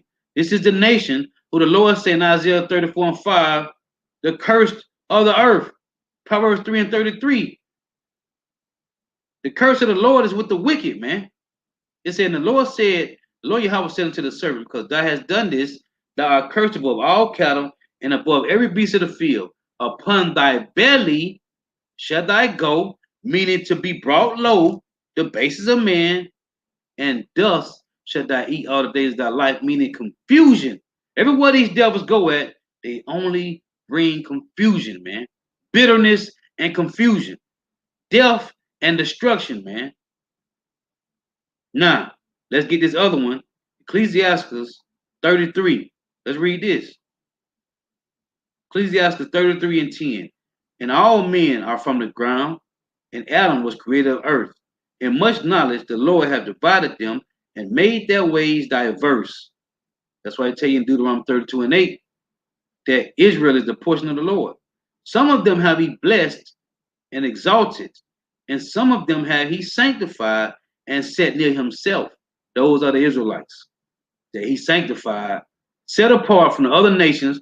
Leviticus 20 and 26 tell you that. He said, you are holy unto me, even as I am holy. And I have severed you from other people, that you should be mine. Okay, the word sever means to be cut off from the other nations, man. We don't supposed to have no dealings, but we are under captivity, judgment, punishment. So here we is. Some of them have he blessed and exalted, and some of them have he sanctified and set near himself. But some of them have he cursed and brought low and turned them out of their places. As the clay is in the potter's hand to fashion it at his pleasure, so man is in the hand of him that made him to render him as liking him best. That's Romans 9:22. What he said? The vessels of wrath fitted for destruction, man. Right? Isaiah 29:16. What does it say? Let's read that. This is their portion in the earth, man. Surely your turning of things upside down shall be esteemed as the potter's clay. The Lord fashioned you to be the wicked of the earth, man. Point blank, period.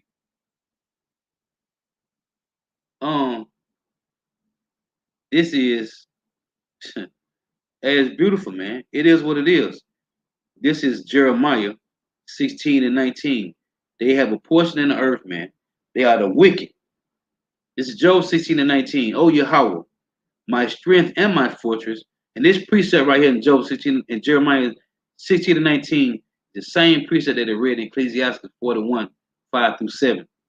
Oh, Yahweh, my strength and my fortress and my refuge in a day of affliction.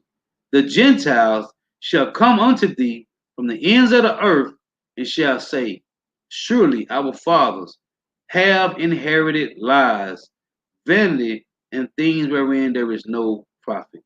This is to 2/3 of Israel, and it's to these heathen nations, man. Let's read the one in Ecclesiastes again. Ecclesiastes 41:5. The children of sinners are abominable children, and they that are conversant in the dwellings of the ungodly. The inheritance of sinners, children shall perish, and their prosperity shall have a perpetual reproach. The children will complain of ungodly fathers, because they shall be reproached for his sake. It just said the same thing in Jeremiah 16:19. O Yahweh, my strength and my fortress, and my refuge in the day of affliction, the Gentiles shall come unto thee from the ends of the earth, and shall say, surely our fathers have inherited lies. You see, they shall complain of ungodly fathers. Why? Because they must be reproached for their sakes, just like we did, man. Because we are our forefathers, man.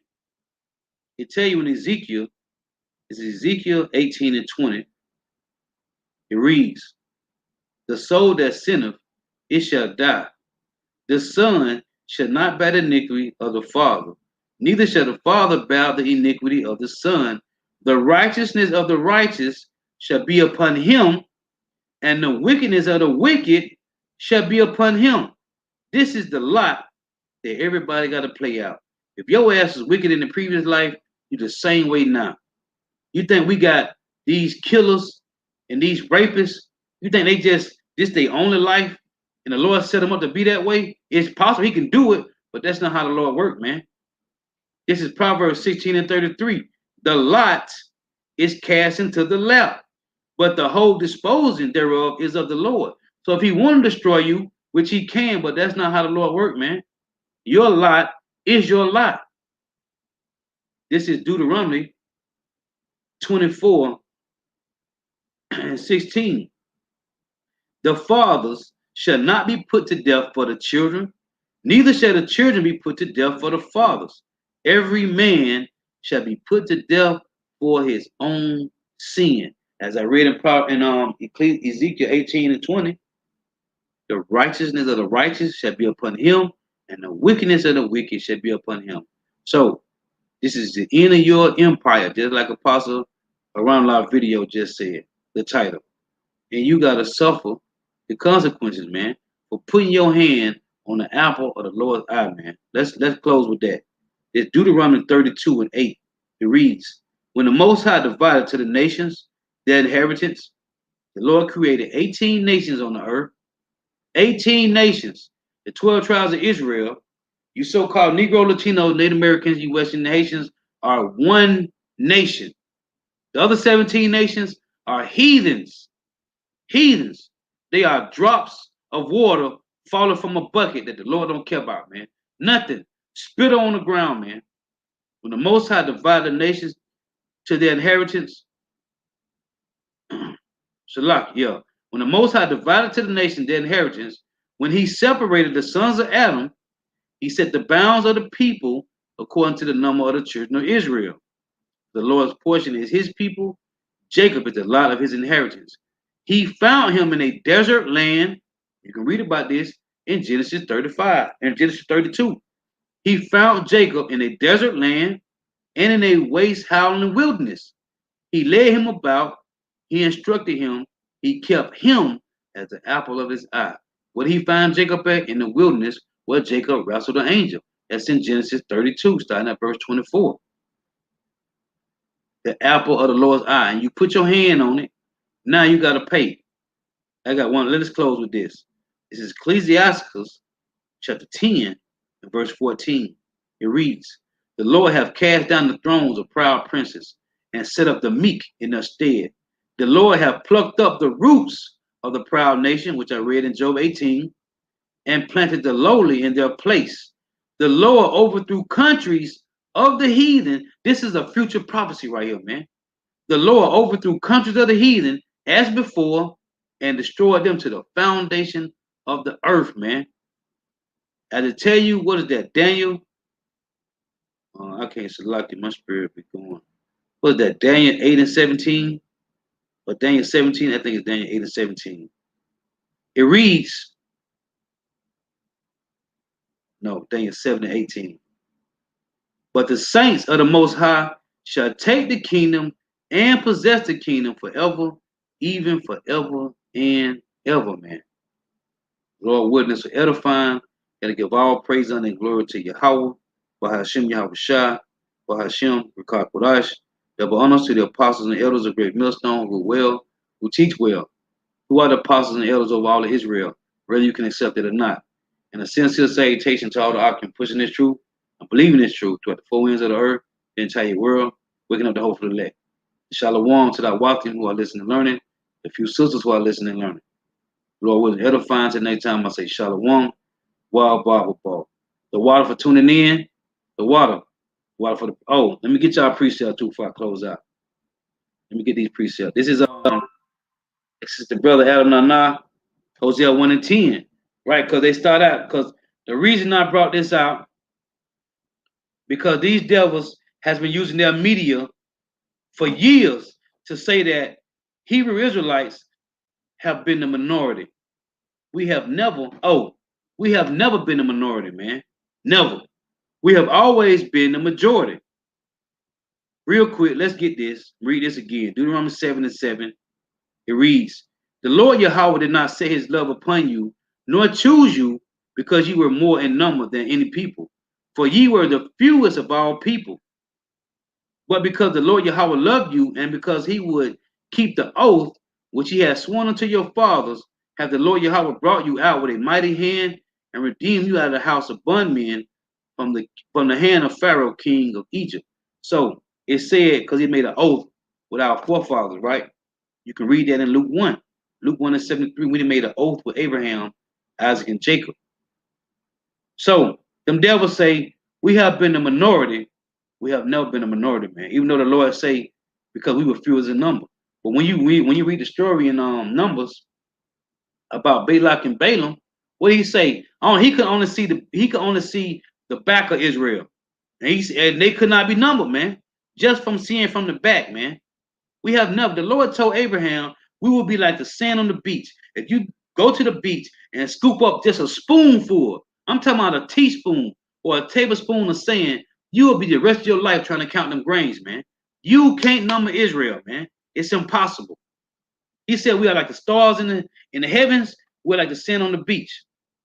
This is Adam Nana, Hosea 1 and 10. You got verse 11 up for me too, brother. It say, yet the number of the children of Israel shall be at the sand of the sea, which cannot be measured nor numbered. And it shall come to pass that in the place where it said unto them, ye are not my people, there it shall be said unto them, ye are the sons of the living power. Let me get verse 11. Gotta read that. Verse 11. Then shall the children of Judah, the southern kingdom, and the children of Israel, the northern kingdom, be gathered together, and appoint themselves one head, and they shall come out of the land, for great shall be the day of Jezreel. I brought this out a little while ago, but I'll read it again. And Salaki, I'm finna close out without reading you brother precepts, man. Salaki. Hey, Shalom, everybody on the comment board, man. Shalom. How about Shem Shah, about Shem Kwakadas, Brakathon? Let's see.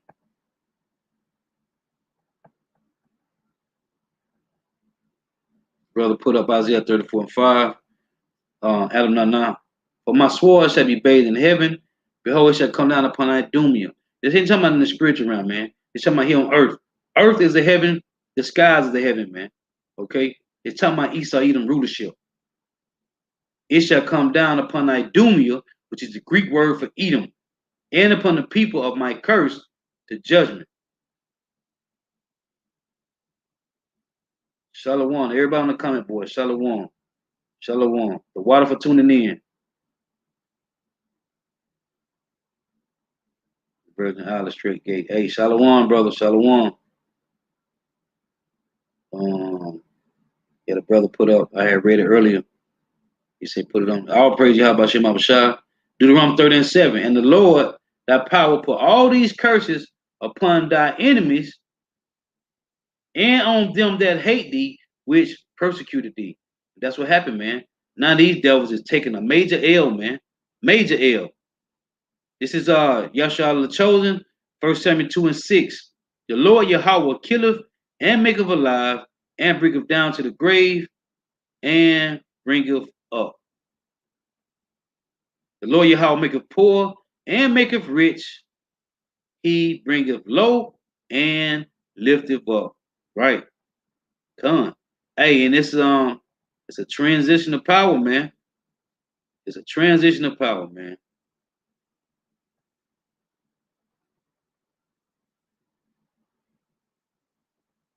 Yeah, they got opioid crisis, suicide crisis, and they are dying fast and they can be born, man.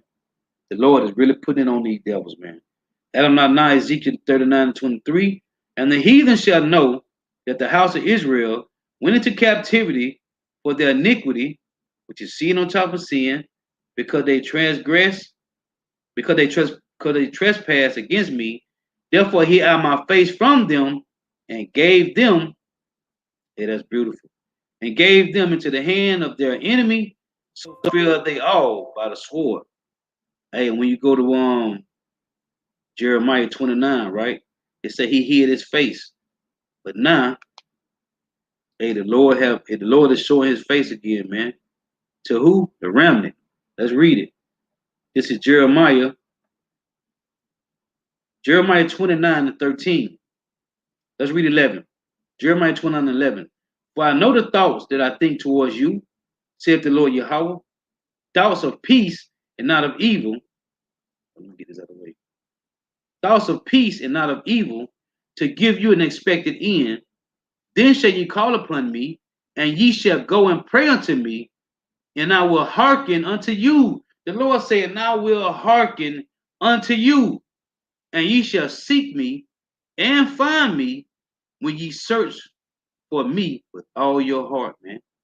The Lord said he will hearken unto the elect, man, to the hopeful elect, man. You know how beautiful that is? This is our Yahshua the Chosen, Romans 9:22. For what if Yahweh Shem Abishai willing to show his power, their power? Well, I'm going to read it verbatim. What if God, Most High, willing to show his power and to make his power known, enduring with much long suffering, the vessels of wrath fitted to destruction. See, now you done spark me back up. This is Isaiah 26:10. They can't, this is their lot, man. This is who they are. You can't change them. You can't think. This is who they are, man. Isaiah 26:10. Let favor be showed to the wicked, yet will he not learn righteousness. In the land of uprightness, which is well, Jerusalem, Israel, will he deal unjustly, and will not behold the majesty of Yahweh, Bashim Shah, man. They can't do right, man. They can't get right, man. Again, Yahshua the chosen, Romans 9:22. What if God, willing to show his wrath and to make his power known, in doing with much long suffering, the vessels of wrath fitted to destruction, man? That's their lot. Come on now. We'll read again though. GMS saints of the Most High. Deuteronomy 30:7. And the Lord Yahweh, thy power, will put all these curses upon thy enemy and on them that hate thee, which persecuted thee. You can read about our enemies that hate us in Psalm 83, man. This is Virgin Island Straight Gate, Deuteronomy 32 and 39. See now that I am he, and there is no God with me. I kill and I make alive. I wound and I heal. Neither is there any that can deliver out of my hand. No, your time is up. Now you got to pay. You got to pay. If the Lord set you up. Oh, let's get this. Jeremiah 51 and 25. Love to bring this out. Behold, I am against thee, O destroying mountain, saith the Lord Yahweh, which destroyeth all the earth. And I will stretch out my hand upon thee and roll thee down from the rocks and will make thee a burnt mountain. Who is this? Esau, Edom. Not Jeremiah 46 and 10. For this is the day of the Lord Yahweh, Bashim power of hosts, a day of vengeance, that he may avenge him of his adversaries. And the sword shall devour, and it shall be salutate and made drunk. Saluate and made drunk. Right. I went into that word one time before. Let's pull that up. That word saluate. Let's get that in the blue letter. This is what is that? Jeremiah 46 and 10. Let's pull this word just for edification.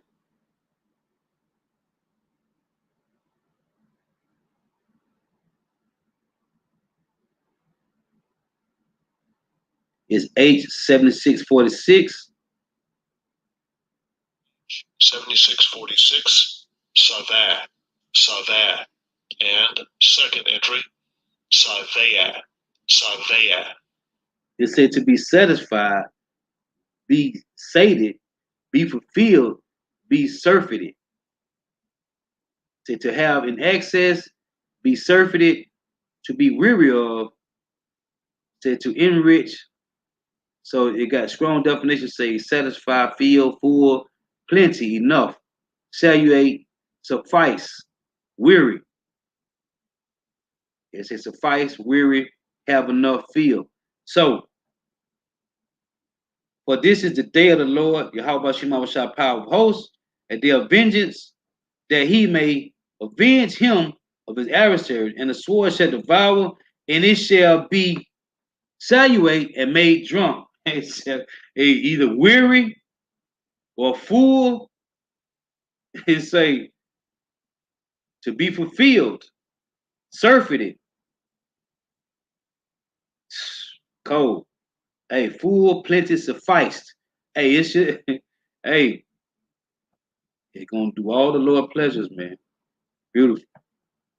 This is it say, and it said, with the blood for the Lord Yahweh of hosts, have a sacrifice in the north country by the with their blood for the Lord Yahweh Shema Shah of hosts, power of hosts, have a sacrifice in the north country by the river Euphrates. Oh, I gotta get this. Elder Yahshua brought this out one time and it just stuck with me. This is I gotta read this. I must be allowed to read this. This is Jeremiah 51, right? Because it said, with their blood for the Lord Yahweh of hosts, have a sacrifice in the north country by the river Euphrates. So I got to bring this out. I know I'm down to 2 hours, but I don't even care. This Jeremiah 51 and 60. So Jeremiah wrote in a book all the evil that shall come upon Babylon. Even all these words that are written against Babylon. I hate to water for that precept, Bob. You just fired me up to read this. And Jeremiah said to Sariah, when thou comest to Babylon, and shall see, and shall read all these words, then shalt thou say, O Yahweh, thou hast spoken against this place to cut it off, that none shall remain in it, neither man nor beast, but that it shall be desolate forever. And it shall be, when thou hast made an end of reading this book, that thou shalt bind a stone to it and cast it into the river Salakia, and cast it into the midst of Euphrates. And thou shalt say, thus shall Babylon sink and not rise from the evil that I will bring upon her, and they shall be weary. Thus far are the words of Jeremiah. So, what's that river? What's that river Euphrates? The Mississippi River. He's talking about Babylon the Great and the Mississippi River now, man. Beautiful, brother. The water for that, because that made me think about that precept. This is Yahshua the Chosen. So, and they tell you, he said, and it shall be when thou hast made an end of reading this book, that thou shalt bind a stone to it and cast it into the midst of Euphrates. Real quick, let me get a precept to that, because I usually do. This is Proverbs under Salaki, Revelation 18 and 20. Revelation 18 and 21. And a mighty angel took up a stone like a great millstone and cast it into the sea, saying, thus with violence shall the great city Babylon be thrown down, and shall be found no more at all. Revelation 18 and 21 is the precept to Jeremiah 51 in the last verse, man. Beautiful, man. Yahshua the Chosen, Psalms 49 and 11. Their inward thoughts is that their houses shall continue forever, and their dwelling places to all generations. They call their land after their own name. But guess what? They're going down. Like Apostle Ramla always say, hey, they going down like a harlot on Saturday night, man. They going down, man. Yeah. No, he said they going down like the pennies of a harlot on Saturday night. Either or. They going down, man. Like the harlot and her draws on a Saturday night. It's Adonai, Isaiah 34 and 6, to finish verse 34 and 5. The sword of the Lord is filled with blood. It is made with fatness, and with the blood of lambs and goats, and with the fat of kidneys of rams. For the Lord Yahweh have a sacrifice in Basra, and a great slaughter in the land of Idumea. That's why I said, who is this that coming from Edom with diagummers from Basra? And I'm not Job 27:14, which I read. If his children shall be multiplied, it is for the sword, and his offspring shall not be satisfied with bread. Come on, brother. Say Dr. Ma Lucifer Queen. Yeah. Old girl we're talking about. Yeah. Yeah, come on. Hey, the water for everybody tuning in, man. The water. This is Yahshua the Chosen, Psalm 73 and 3. For I was envious at the foolish when I saw the prosperity of the wicked. They are not in trouble as other men, neither are they plagued like other men. Hey, well, it's coming to light now, brother. They is now. Them devils is falling. They falling. Geomet sense in the Most High, Ecclesiastes 25 and 7. There be 9 things which I judge in my heart to be happy, and the 10th I will utter with my tongue. A man that have joy of his children. It's a lot of these damn pop-ups, man. Damn it. Read this again. Ecclesiastes 25 and 7. From Geomet saints of the Most High. There be 9 things which I have judged in my heart to be happy, and the 10th I will utter with my tongue. A man that have joy of his children, and he that liveth to see the fall of his enemies. Well, you know, it tell you that also in that Psalm 58 and 10, man. And it's another one in Psalm to tell you that we shall wash our feet in the blood of the wicked, man. This is our Geomet saints of the Most High, Psalm 37:18. Surely thou didst set them in slippery places, thou cast them down into destruction. How are they brought into destruction? As in a moment they are utterly consumed with terrors. Ooh, cold. Cold. Ooh, that's cold. This is that's cold. Yahshua the Chosen, Hosea 12 and 10. I have also spoken by the prophets, and I have multiplied visions and used similitudes by the ministry of the prophets. Right, man? Hey, tell you that in the song they speak in dark sayings, man. Hey, who can hear it, man? Right? What is that? Isaiah 54, I think, or Isaiah 52. Hey, who can understand these things, man? Come on, I read that earlier. I'll read it again, though.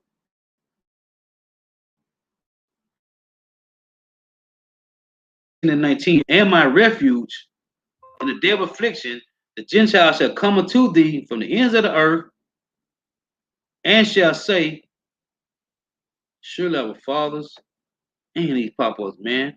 And I put Norton on here, and it still ain't working. Surely our fathers have inherited lies, vanity and things wherein there is no profit.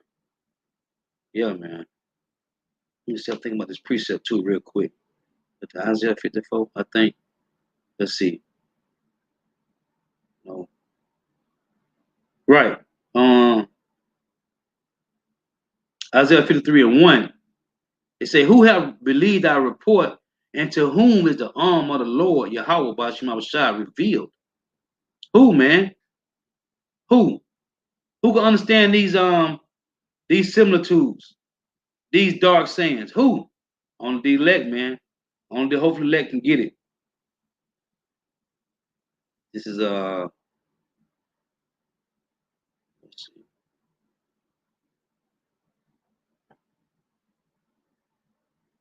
Well, that's going into Israel, so I ain't gonna really read that one. That's about Israel. I'll read it though. It's all good. I'll read it. Adonai, Isaiah 1 and 4. A sinful nation that people laden with iniquity. They're talking about Israel right here. A seed of evildoers, children that are corrupters. They have forsaken the Lord Yahweh. They have provoked the Holy One of Israel into anger, which they did, which they're doing today. That's why they're gonna die with these devils, man. But they all fall together. They should all fall down. Hey, so let's see. The brother GMS Armor 144, Ecclesiastes 10 and 8. Beautiful. Because of unrighteous dealings, I just did a lesson on this the other day. I titled it that. Because of unrighteous dealings, injuries and riches gotten by the sea, the kingdom is translated from one people to another. Come. This is same brother, GMS Armor 144, Proverbs 3. I wish I read that. The curse of the Lord Yahweh is in the house of the wicked, but he blessed the habitation of the just. Right. This is Yahweh Judah Israel, Ezekiel 17 and 24. And all the trees of the field should know that the Lord Yahweh have brought down the high tree, have exalted the low tree, have dried up the green tree, and have made the dry tree as beautiful, have made the dry tree to flourish. The Lord Yahweh have spoken and have done it. Ooh, that's cold, that's cold. Hey, cause he tell us, oh, you got me. Here you go. Here we go again. Psalm 1 and 1. Blessed is the man that walketh not in the counsel of the ungodly, nor standeth in the way of sinners, nor sitteth in the seat of the scornful, but his delight is in the law of the Lord Yahweh, and in his law doeth he meditate day and night. He who, a righteous man, shall be planted by the rivers of water that bringeth forth his fruit in his season, his leaf also shall not wither, and whatsoever he doeth shall prosper. Trees of righteousness. Oh, when you read Ezekiel 31, when they talk about Adam, right? In the garden, it said the other trees could not hide him, man. Right? The Lord called us trees of righteousness, man. The elect men, the hopeful elect on this side, but those elect men, those predestined, whomever they are, man. Hey, the water for the precepts, man. The water. If I don't shut down, y'all gonna have me going on and on, man. So Lord, what is edifying? Gotta give all praise, honor, and glory to Yahweh, Bashim Abishai, Bahashim, Rikak Kodash. Give honors to the apostles and elders of Great Millstone who teach well, who are the apostles and elders of all Israel, whether you can accept it or not. And a sincere salutation to all the Akim pushing this truth and believing this truth throughout the four winds of the earth, the entire world, working up the hope for the elect. And shalom to the Wathian who are listening and learning. The few sisters who are listening and learning. Lord willing, us edifying till next time I say Shalom, Wa. Hey, the water for tuning in. May your help by Shema Washai continue to bless you in your houses. Stay prayed up. Until next time, Shalom. Stay prayed up, Akim and Akwathim. It's finna get real out here. Soon. Real soon.